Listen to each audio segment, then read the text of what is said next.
Madame Thérèse Casgrain, qui fut présidente de la Ligue des droits de la femme.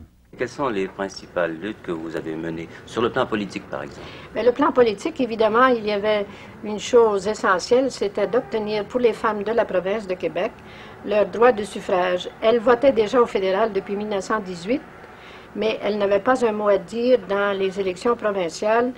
Et la dernière province qui avait accordé le droit de vote aux femmes était la Nouvelle-Écosse en 1922. Et nous, dans le Québec, nous l'avons obtenu en 1940. Alors, il a fallu batailler ferme. Nous sommes allés, je crois que c'est 15 fois à Québec, faire présenter des projets de loi avant de vraiment obtenir le droit de vote et l'éligibilité pour les femmes. Nous avions des députés qui manquaient tout de même d'élégance. Une fois, il y a une procédure parlementaire qui consiste à renvoyer une mesure à 6 mois, c'est-à-dire la façon de la jeter hors de la Chambre et de l'annuler. Et alors, un de ces députés s'était pensé bien spirituel en disant que comme c'était une motion présentée par ces dames, qu'il la renvoyait à 9 mois. Et sous quel prétexte ou pour quelle raison cette opposition? D'abord, il y avait toujours les mêmes vieilles rengaines, c'est que d'abord, nous allions ruiner nos foyers. Nous ne les ruinions pas au fédéral, mais au provincial, évidemment, ça avait un autre aspect. Ensuite, on redoutait peut-être que les femmes soient trop influencées vers la réaction. Pour d'autres, c'était dangereux. Ensuite, le fond de l'affaire, je crois que s'ennuyaient les politiciens d'augmenter leur mot de tête en temps d'élection. Alors, c'est eux qui, principalement, s'opposaient à cette mesure? Bon, ça venait d'un peu partout. Ça venait un peu partout. Ça venait même, malheureusement, certains dirigeants spirituels considéraient que c'était extrêmement dangereux pour les femmes. Et en dépit du fait qu'il y avait des paroles et puis des enseignements qui nous venaient directement du Saint-Père, nous avons eu beaucoup de difficultés. Et sur le plan juridique? Évidemment, la lutte s'engageait de ce côté-là aussi, parce que la femme mariée dans le Québec est une mineure, et elle l'est encore d'ailleurs. Mais à ce moment-là, la loi était encore beaucoup plus sévère. Elle n'avait aucun regard sur l'administration de ses biens, même celle qui était mariée en séparation de biens. Et nous avons entrepris la lutte en 1929. Nous avons demandé au premier ministre de l'époque, qui était l'honorable M. Taschereau, de nommer une commission de juristes. Et cette commission a été nommée en 1929 et pendant 2 ans, elle a étudié. Nous avons présenté des mémoires. Et je me souviens en particulier que le père de Monseigneur Roy, le juge Ferdinand Roy, était un des juristes et qu'il l'avait étudié. Et plus tard dans la vie, il m'a admis qu'il n'avait pas été assez loin dans ce premier rapport. Ensuite, en 40 ou après avoir obtenu le vote, nous avons demandé une autre commission. Et M. Duplessis avait nommé une commission dont le sénateur Méthode de Trois-Rivières était le seul commissaire avec un secrétaire. Et cette commission a fait un rapport après 7 ans. Et ce rapport n'a pas encore, n'était pas à notre satisfaction. Nous avons de nouveau réclamé.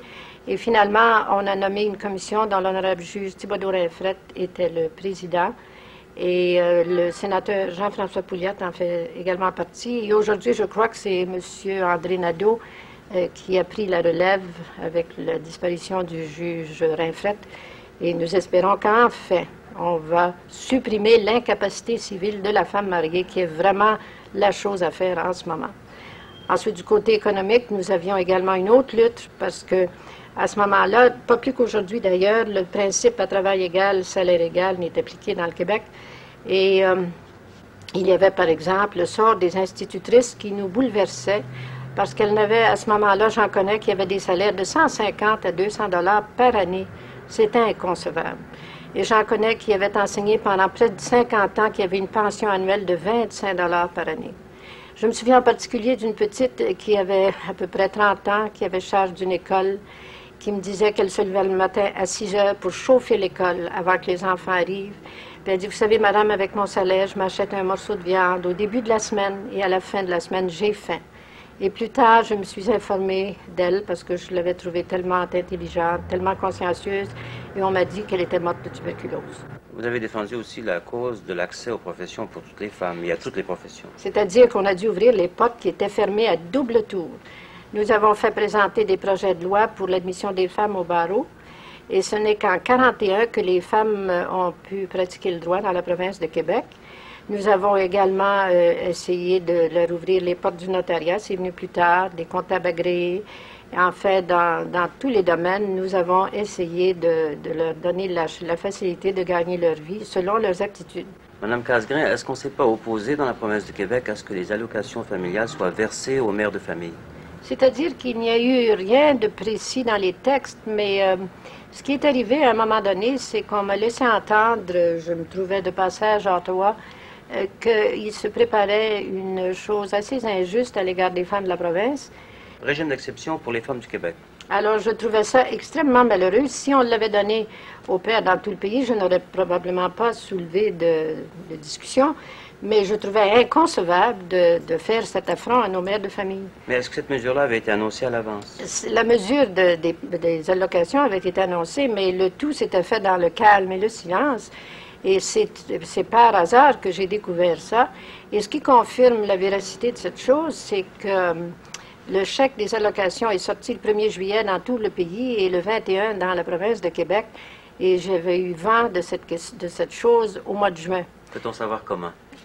C'était quelqu'un qui était à Ottawa, qui était dans un des départements et qui était venu vers moi et qui m'avait dit, Madame, nous allons, on va faire something very bad aux femmes de la province de Québec. Comment considérait-on dans votre milieu à vous une femme qui faisait, comme vous, de l'action sociale et politique? Évidemment. Mettons vers les années 1930. C'était assez spécial et j'ai l'impression que mon cher mari souvent se faisait prendre en pitié par bien des gens. On lui disait, mais ne la laisse pas faire. Et puis, ou bien alors, on me disait à moi, mais vous ruinez sa carrière, vous êtes insupportable. Et non seulement à moi, mais je connais des femmes dont les maris s'opposaient absolument à ce qu'elles publiquement viennent nous aider. C'était extrêmement malheureux et j'ai toujours une profonde gratitude envers le compagnon de ma vie qui m'a permis de faire ce travail qui était loin d'être facile et qui était loin d'être populaire à l'époque. Estimez-vous, Madame, que les Canadiennes françaises étaient et sont encore suffisamment conscientes de la nécessité de défendre leurs droits? Malheureusement, non, monsieur. Elles ne le sont pas encore. À ce moment-là, nous avons fait cette lutte. Nous n'étions qu'aux 25 ou 30 peut-être, qui étaient vraiment conscientes. Peu à peu, les associations féminines nous appuyaient, mais mollement et très timidement.